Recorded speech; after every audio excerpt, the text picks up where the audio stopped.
আসসালামু আলাইকুম। জসিন্তা জিনিয়া স্বাগত জানাচ্ছি এনটিভির দুপুরের খবরে।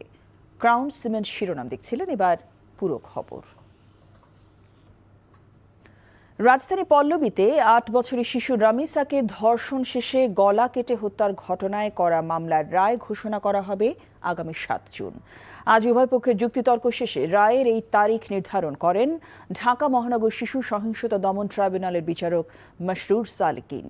এর আগে সকালে আসামিদের আদালতে হাজির করা হয়। এরপর রাষ্ট্রপক্ষ এবং আসামিপক্ষ পাল্টাপাল্টি যুক্তি তুলে ধরেন। গতকাল আত্মপক্ষ সমর্থনের জন্য দুই আসামি সোহেল রানা এবং তার স্ত্রী স্বপ্না খাতুনকে মামলার ১৬ সাক্ষীর দেয়া জবানবন্দি পড়ে শোনান। গত সোমবার আদালত আসামি সোহেল রানা এবং তার স্ত্রী স্বপ্নার বিরুদ্ধে অভিযোগ গঠন করে বিচার শুরুর আদেশ দেন। অভিযুক্তদের দৃষ্টান্তমূলক শাস্তি চেয়েছেন রাষ্ট্রপক্ষ।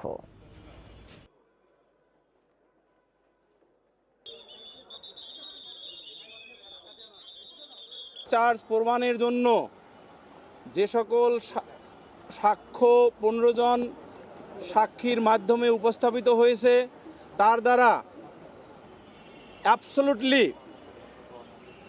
চার্জে গঠিত অপরাধের প্রমাণের জন্য প্রয়োজনীয় সাক্ষ্য উপস্থাপিত হয়েছে। দর্শক, এই মুহূর্তে ঢাকা শিশু সহিংসতা দমন ট্রাইব্যুনালে আছেন আমাদের সহকর্মী নাহিদ প্রিন্স। রামিসা হত্যার মামলার সবশেষ খবর জানাতে যুক্ত হচ্ছেন তিনি। নাহিদ, মামলার রায়ের তারিখ ঘোষিত হলো, আইনজীবীরা কি বলছেন আমাদেরকে জানাবেন। মামলার রায়ের তারিখ তো ঘোষণা হলো ৭ জুন এই রায় ঘোষণা হবে। মাসরুর সালেকিন এটি কিছুক্ষণ আগে তিনি ঘোষণা করেছেন। এছাড়া রাষ্ট্রপক্ষের আইনজীবী প্রায় ১ ঘন্টা ৪৫ মিনিট তিনি তার যুক্তি তুলে ধরেছেন, তিনি যুক্তি পেশ করেছেন এবং তিনি এই যে রামিসার সঙ্গে ঘটে যাওয়া যে নৃশংস ঘটনা সেটি বিবরণ তিনি তুলে ধরেন। এছাড়া আসামি পক্ষের আইনজীবী তখন বলেন যে আসামি তখন নেশাগ্রস্ত ছিল। এছাড়া আসামি পক্ষ যেহেতু ক্ষমা চেয়েছে, তাই এই মামলার সাজা কিছুটা কমানো যায় কিনা বা তিনি যাবজ্জীবন কারাদণ্ড চেয়েছেন। তবে রাষ্ট্রপক্ষের আইনজীবী তিনি সর্বোচ্চ সাজা, সিভিয়ার পর্যায়ের সাজা, যিনি মৃত্যুদণ্ড তিনি চেয়েছেন। আসামি পক্ষের আইনজীবীরা বলছিলেন যে ছুরি দিয়ে হত্যা করা হয় রামিসাকে, সেটির ফরেনসিক পরীক্ষা করা হয়নি। এ বিষয়ে রাষ্ট্রপক্ষের আইনজীবী বলেছে যে সব কিছুরই ফরেনসিক করা হয়েছে এবং ডিএনএ সহ সব তথ্য প্রমাণ নিয়েই মূলত এই মামলার দ্রুততার সঙ্গে শেষ করতে পেরেছে। পুরোটাই কিন্তু এমন যুক্তিতর্ক চলেছে। রাষ্ট্রপক্ষের আইনজীবী প্রায় ১.৫ ঘন্টা কথা বলেছেন। তিনি পুরো একদম বিবরণ দিয়েছেন যে শুরু থেকে কি ঘটেছিল এবং ১৬ জন সাক্ষীর যে সাক্ষ্য গ্রহণ সেই বিষয়ে তিনি কথা বলেছেন এবং বরাবরই উঠে এসেছে যে এই যে সোহেল রানা যখন বাসার ভিতরে রামিসার সঙ্গে নৃশংসতা চালায় তখন তার স্ত্রী যে বাসার দরজা খুলেনি। এছাড়া এই যে গলাকাটা লাশ পাওয়া যায় ভেতরে, এই সময় কিন্তু দুজন ব্যক্তি ছাড়া কারো কিন্তু ওখানে উপস্থিত লক্ষ্য করা যায়নি। তবে রাষ্ট্রপক্ষের আইনজীবী বলেছেন যে বারবার যে এই সোহেল ডলারের নাম বলছেন, সেই ডলার আসতে পারে যে যখন জেল হাজতে সোহেল রানা ছিলেন তখন হয়তো কোনো কুচক্রী মহলের মাধ্যমে বা দুষ্ট চক্রের মাধ্যমে এই নামটি তিনি আদালতে বলেছেন, কারণ মামলাটি যেন আরও দ্রুত বেগে না হয়ে যেন অনেকটা বিভ্রান্তকর অবস্থায় পড়ে, সেটি বিষয়ে কিন্তু মূলত তিনি বলছিলেন যে আদালতকে বিভ্রান্ত করার জন্যই বারবার ডলারের নাম তিনি বলেছেন। এছাড়া কোনো তৃতীয় ব্যক্তির নাম ওখানে পাওয়া যায়নি।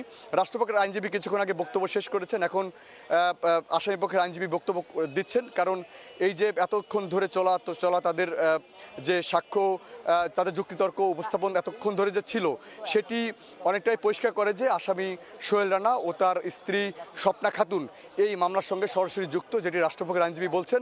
এবং এর বাইরে যে যুক্তি দিয়েছেন আসামি পক্ষের আইনজীবী মুসা কালিমুল্লাহ, তিনি তার যুক্তিতে এটি চুপি ছিলেন, কারণ তিনি এই ব্যাখ্যা দিতে পারেননি যে তিনি বলছেন যে ফরেনসিক রিপোর্ট করা হয়নি। এছাড়া যাদের বক্তব্য অনুযায়ী এই অভিযোগ গঠন করা হয়েছে, মুসা কালিমুল্লাহ আসামিপক্ষের আইনজীবী বলছিলেন যে এটি ছিল বানোয়াট এবং এটি ছিল তাদের সঙ্গে কথা না বলেই মূলত এই অভিযোগ তিনি গঠন করেছেন মামলার তদন্তকারী কর্মকর্তা, এটি তিনি বলছেন। তবে এই পরিপ্রেক্ষিতে আবার রাষ্ট্রপক্ষের আইনজীবী বলেছেন যে এটি সম্পূর্ণ মিথ্যে এবং মামলা তদন্তকারী কর্মকর্তা তিনি যথাযথভাবেই এই তদন্ত করে মামলা আদালতে তিনি সাবমিট করেছে, এটি তিনি বলছেন। তো জসিন্তা, এই ছিল সবশেষ।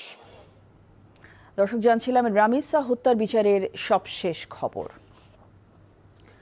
প্রধানমন্ত্রী তারেক রহমানের সঙ্গে সৌজন্য সাক্ষাৎ করেছেন জাতিসংঘ উন্নয়ন কর্মসূচি ইউএনডিপির বাংলাদেশ অফিসের আবাসিক প্রতিনিধি স্টেফেন লিলার।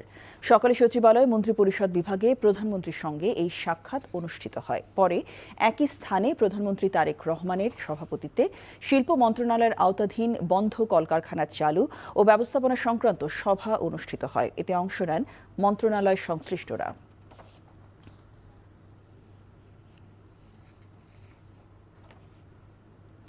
বিএনপির উদার গণতান্ত্রিক নীতির কারণেই জাতীয় নির্বাচনে জামায়াত পরাজিত হয়েছে। বিএনপি মহাসচিব এবং এলজিআরডি মন্ত্রী মির্জা ফখরুল ইসলাম আলমগীর এমন মন্তব্য করেছেন। দুপুরে পিআইবি আয়োজিত শহীদ প্রেসিডেন্ট জিয়াউর রহমানের শাহাদাত বার্ষিকের আলোচনা সভায় তিনি আরও বলেন, শহীদ জিয়ার দেখানো পথেই এগিয়ে যাচ্ছে বাংলাদেশ।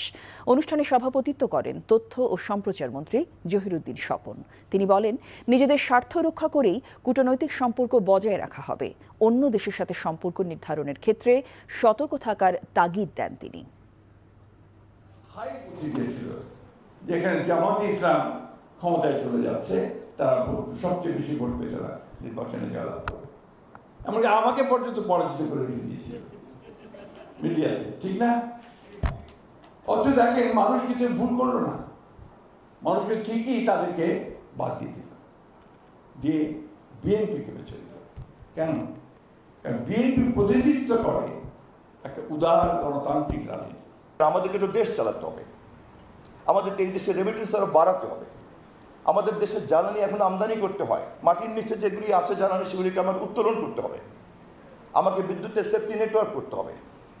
আমাকে প্রয়োজন হলে পরে নেপাল থেকে হাইড্রো পাওয়ার আনতে হবে, ভুটান থেকে হাইড্রো পাওয়ার আনতে হবে, ভারতের মধ্য থেকে আনতে হবে। ভারতের মধ্যে উদীয়মান শক্তি, তার যদি কোনো সমস্যা থেকে থাকে, আমার টার্মস অ্যান্ড কন্ডিশনে তার সমস্যার সমাধান করতে আমি প্রস্তুত। কিন্তু টার্মস অ্যান্ড কন্ডিশনটা আমার ইন্টারেস্টটা কনফার্ম করতে হবে। So nothing negativity, we are inclusive. আগামী 2 মাসের মধ্যে সরকার সারা দেশের সকল সরকারি প্রাথমিক বিদ্যালয়ের শিক্ষার্থীদের জন্য স্কুল ড্রেস নিশ্চিত করবে বলে জানিয়েছেন শিক্ষামন্ত্রী ডক্টর আ.ন.ম এহসানুল হক মিলন। সকালে মিরপুরে ন্যাশনাল বাংলা স্কুল মাঠে জাতীয় পর্যায়ে প্রাথমিক বিদ্যালয় গোল্ড কাপ ফুটবল টুর্নামেন্টের উদ্বোধনী অনুষ্ঠানে অংশ নিয়ে তিনি এই কথা বলেন। এ সময় মন্ত্রী আরও জানান, আগামীতে একটি স্কুলও মিড ডে মিল ও ড্রেসের বাইরে থাকবে না। আগামীর বাংলাদেশ বিনির্মাণে প্রধানমন্ত্রী শিশুদের উপর বিশেষ গুরুত্ব দিয়েছেন বলেও জানান মন্ত্রী। অনুষ্ঠানে বিশেষ অতিথি ছিলেন প্রধানমন্ত্রীর শিক্ষা উপদেষ্টা মাহদি আমিন। তিনি বলেন, সারা দেশের শিক্ষা ব্যবস্থাকে ঢেলে সাজানো হচ্ছে। এখন থেকে আনন্দের সাথে শিশুরা শিক্ষা জীবন শুরু করবে, যেখানে পড়ালেখার পাশাপাশি খেলাধুলা এবং বিভিন্ন বিদেশি ভাষায় শিশুকাল থেকেই তারা দক্ষ হয়ে গড়ে উঠবে। আমাদের মাননীয় প্রধানমন্ত্রী এমন একটি শিক্ষা ব্যবস্থা চান যেখানে আনন্দময় ব্যবস্থা তৈরি হবে। আমাদের শিক্ষা ব্যবস্থা এমন হবে যেখানে কেউ বাংলা এবং ইংরেজির পাশাপাশি ফ্রান্স, ইটালি বা জার্মানির ভাষা শিখবে, কেউ আরবি বা চাইনিজ বা কোরিয়ান ভাষা শিখবে। এই বাংলাদেশ থেকেই আমরা আমাদের বিশ্ব নাগরিক গড়ে তুলব। আপনারা আগামী 2 মাসের মধ্যেই দেখতে পাবেন আমরা সারা বাংলাদেশের শিশুদেরকে ড্রেসের ব্যবস্থা করছি। আমাদের শিশুরা যেন পুষ্টিহীনতায় না ভোগে, সেই জন্য সারা বাংলাদেশের প্রত্যেকটি প্রাথমিক বিদ্যালয়ে মিড ডে মিলের চালু করা হয়েছে। এই বছরের মধ্যেই প্রত্যেকটি স্কুল কলেজ স্কুলের ছাত্রছাত্রীরা মিড ডে মিল পাবে।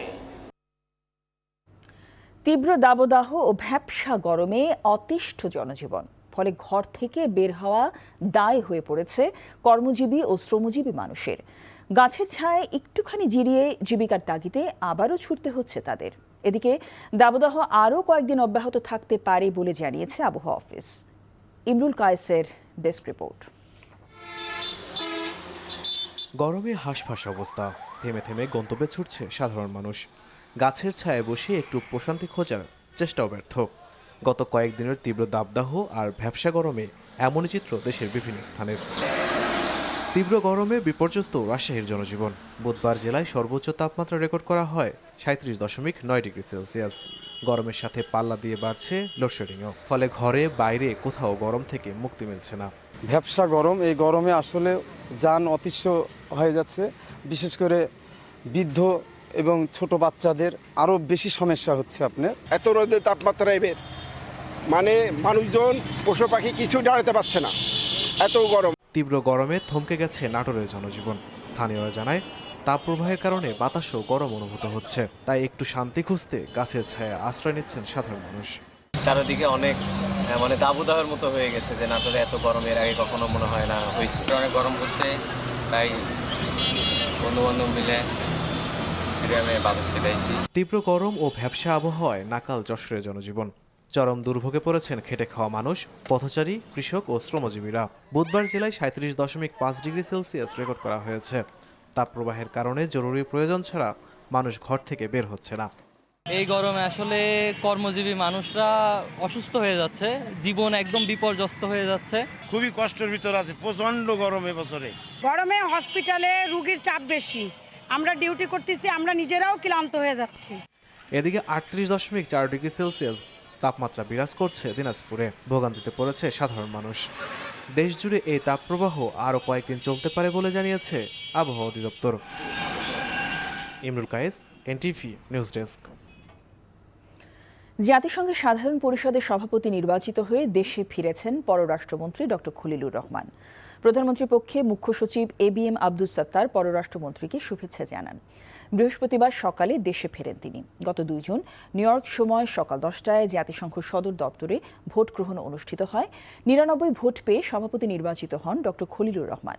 অধিবেশনে জাতিসংঘের 193 সদস্য রাষ্ট্র ভোট প্রদান করে। এই পদে ডক্টর খলিলুর রহমানের প্রতিদ্বন্দ্বী ছিলেন সাইপ্রাসের পররাষ্ট্রমন্ত্রীর বিশেষ দূত আন্দ্রেয়াস এসকাকরিস। তিনি পেয়েছেন 91 ভোট। ডক্টর খলিলুর 1 বছরের জন্য জাতিসংঘ সাধারণ পরিষদের সভাপতির দায়িত্ব পালন করবেন। জার্মানির সাবেক পররাষ্ট্রমন্ত্রী আনালেনা বেয়ারবকের স্থলাভিষিক্ত হলেন তিনি। আওয়ামী লীগের 17 বছরের শাসনামলে স্থানীয় সরকার বিভাগে নজিরবিহীন দুর্নীতি হয়েছে বলে অভিযোগ করেছেন প্রতিমন্ত্রী মীর শাহে আলম।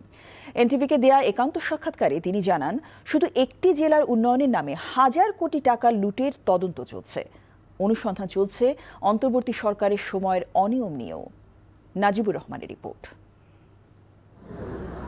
অন্তর্বর্তী সরকারের সময়ে স্থানীয় সরকার, পল্লী উন্নয়ন ও সমবায় মন্ত্রণালয়ের দায়িত্বে আসেন হাসান আরিফ। তারপর দায়িত্ব পান এনসিপি নেতা আসিফ মাহমুদ। নির্বাচনের আগে কয়েক মাস এ দায়িত্ব পালন করেন আদিলুর রহমানও। তাদের সময়ে ওয়াসা সিটি কর্পোরেশন জনস্বাস্থ্য প্রকৌশল বিভাগে দুর্নীতি হয়েছে বলে দাবি বিএনপি সরকারের এই প্রতিমন্ত্রীর। সমস্ত স্থানীয় সরকার সেক্টরে ওয়াসাতে দুর্নীতি হয়েছে, সিটি কর্পোরেশনগুলিতে হয়েছে, এরপরে আমাদের জনস্বাস্থ্যতে হয়েছে, এলজিডিতে হয়েছে, সিটি কর্পোরেশনে, পৌরসভায়। স্থানীয় সরকার মন্ত্রণালয়ে এমন কোনো সেক্টর নাই। আমরা ইতিমধ্যেই তদন্ত কমিটি করেছি। 60 দিনের মধ্যে আসিফ ভুঁইয়ার শেষ পর্যায়ে আদিলুর রহমান পর্যন্ত, আর ওইদিকে 9 সালে যে দায়িত্ব শুরু করেছে ওখান থেকে আদিলুর রহমান পর্যন্ত পুরো বিষয়টাই তদন্তের জন্য একটা কমিটি করে দিয়েছি। এই তদন্ত রিপোর্ট আসলেই এই তদন্ত রিপোর্টটি মাননীয় মন্ত্রী এবং আমি প্রেস কনফারেন্স করে সবার সামনে আমরা উন্মুক্ত করে দেব। এনটিভিকে দেয়া একান্ত সাক্ষাৎকারে উঠে এসেছে ফ্যাসিবাদী সরকারের সময়ে অব্যবস্থাপনা আর অর্থ লুটপাটের প্রসঙ্গ। শুধুমাত্র এক পিরোজপুর জেলাতেই 6,000 কোটি টাকা বরাদ্দ নেওয়া হয়েছে, যেখান থেকে 4,000 কোটি টাকা শুধু টেন্ডার হয়েছে, বিল তুলে পুরোপুরি টাকা আত্মসাৎ করা হয়েছে, কোনো কাজই হয়নি। ওখানকার তদানীন্তন বিনা ভোটের এমপি মহারাজ, এরপরে সম্ভবত পরিকল্পনা সচিব ছিল, পরে সম্ভবত মুখ্য সচিব হয়েছিলেন তোফাজ্জল নামে এক ব্যক্তি, তারপর ওখানকার হিসাব রক্ষণ কর্মকর্তা, এলজিডি নির্বাহী প্রকৌশলী, মানে যৌথভাবে। এটা শুধুমাত্র দুর্নীতি বলা চলবে না, এটা একটা ডাকাতি বলা যাবে। স্থানীয় সরকার বিভাগে সুনাম ফিরিয়ে আনতে সরকার কাজ করছে জানিয়ে প্রতিমন্ত্রী মীর শাহে আলম জানান, কোনো নির্দিষ্ট এলাকার উন্নয়ন নয়, বরং পিছিয়ে পড়া অঞ্চলগুলোর উন্নয়নে নজর দিতে চায় সরকার। Nazibur Rahman, NTV news, Dhaka. দেশের অর্থনীতি উৎপাদনশীল খাত বর্তমানে আর্থিক, সামাজিক সহ বহুমাত্রিক চাপে রয়েছে বলে মনে করে সেন্টার ফর পলিসি ডায়ালগ সিপিডি। সংস্থা নির্বাহী পরিচালক ফাহমিদা খাতুন বলেন, সাম্প্রতিক সময় অর্থনীতির কিছু সূচকে স্বস্তির আভাস মিললেও তা স্থায়ী নয়, বরং কাঠামোগত দুর্বলতাগুলো এখনও রয়ে গেছে। দুপুরে রাজধানী ধানমন্ডিতে সিপিডি কার্যালয়ে অনুষ্ঠিত 2025-26 অর্থ বছরে অর্থনীতি উত্তরণকালীন সময় বহুমাত্রিক চ্যালেঞ্জ শীর্ষক মিডিয়া ব্রিফিংয়ে তিনি এসব কথা বলেন। এ সময় ডলারের দাম বাড়লে খেলাপি ঋণ বাড়বে বলেও শঙ্কা প্রকাশ করেন তিনি। রাজস্ব আদায়ে নতুন উৎস খোঁজার পরামর্শ দেন তিনি। এছাড়াও শ্রম অধিকার গুরুত্বপূর্ণ হয়ে উঠেছে মন্তব্য করে বলেন, মার্কিন নয়া ট্যারিফ তার ইঙ্গিত দিচ্ছে। এ সময় সিপিডি গবেষণায় উঠে এসেছে শহরে মূল্যস্ফীতির হার 9.02% হলেও গ্রামে তা 9.05%। সামষ্টিক অর্থনীতি কিংবা আর্থিক খাত এবং বিভিন্ন উৎপাদনশীল খাত, সামাজিক খাত, সেই ক্ষেত্রেও এক ধরনের বহুমাত্রিক চাপ রয়েছে। সেই চাপগুলি এখন একে একে আরো বেশি করে দৃশ্যমান হচ্ছে এবং আমরা দেখছি যে মূল্যস্ফীতি, সরকারি অর্থায়ন, অর্থ ব্যবস্থা, ব্যাংকিং খাত, কর্মসংস্থানের বিষয়, সেই প্রেক্ষিতেও কিন্তু এই সংকটগুলো আসলে গভীরতর হচ্ছে। এই ছিল দুপুরের খবরে। 5টা দেশের খবর দেখার আমন্ত্রণ রইল। সবাইকে ধন্যবাদ।